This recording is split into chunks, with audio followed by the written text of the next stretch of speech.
एवढ्या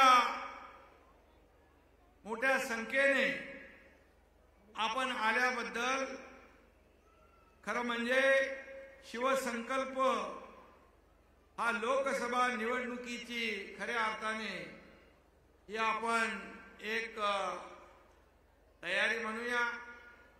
परंतु आज शिवसंकल्प अभियान आपण छत्रपती शिवाजी महाराजांच्या पदस्पर्शाने पुनीत झालेल्या पुण्यातून सुरू केलं आणि जिल्ह्यामध्ये आपण आज शिवसंकल्प अभियान या ठिकाणी आपण पुढे नेतोय। खरं म्हणजे आज आपण महाराष्ट्रामध्ये जर पाहिलं एक वेगळी भावना लोकांच्या मनामध्ये आहे, एक वेगळं प्रेम, एक वेगळा विश्वास लोकांच्या मनामध्ये निर्माण झालेला आपण पाहतोय। सर्व सरकारच्या योजना आपण पाहतोय आणि त्यामुळे एवढ्या सगळ्या मोठ्या संख्येने तुम्ही माझ्यावर, माझ्या सहकाऱ्यांवर आणि आपल्या सरकारवर विश्वास ठेवलात आणि माझ्या पाठीशी उभे राहिलात, त्याबद्दल आपल्याला मनापासून मी धन्यवाद देतो, मनापासून आपले आभार मानतो। मगाशी कोणी जय श्रीरामच्या घोषणा इकडे देत होते। अयोध्येतील राम मंदिराचं 22 जानेवारीला प्राण प्रतिष्ठापना झाली आणि या सोहळ्यासाठी भक्तांना तांदळाच्या अक्षतांचं वाटप काहीतरी केलं होतं, बरोबर ना? अक्षता तांदळाच्या, त्या पण वाडा कोलम होता, आपल्या इकडचंच आहे आणि म्हणून त्याच्यात देखील तुमचं योगदान राम मंदिराच्या याच्यात आहे।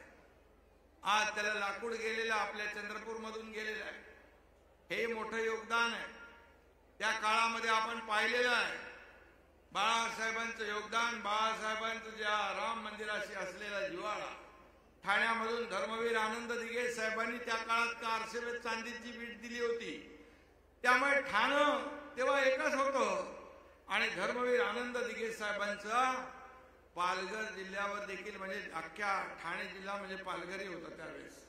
एक वेगळं प्रेम, वेगळं नातं, वेगळा जिव्हाळा धर्मवीर आनंद दिघे साहेबांच्या मनामध्ये या पालघर वासियांच्या बद्दल होता।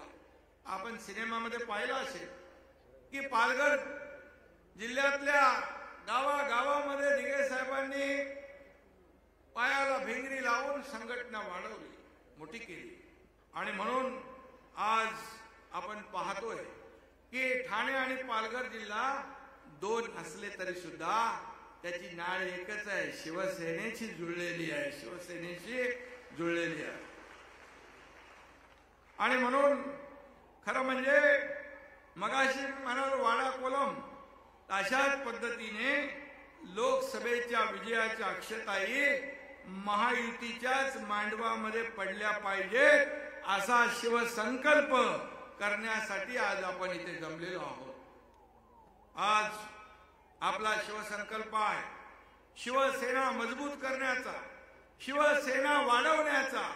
त्याचबरोबर आपला शिवसंकल्प आहे बाळासाहेबांची तत्व, त्यांचे विचार पुढे नेण्याचा, जीवापाड जपण्याचा हा शिवसंकल्प आपला आहे। आपला शिवसंकल्प आहे हिंदुत्वाची शान राखण्याचा आणि मान वाढवण्याचा। त्याचबरोबर आपला शिवसंकल्प आहे राज्याच्या प्रगतीचा आणि राज्याच्या समृद्धीचा। त्याचबरोबर आपला शिवसंकल्प आहे या देशाचे प्रधानमंत्री नरेंद्र मोदीजी यांना पुन्हा प्रधानमंत्री करण्याचा।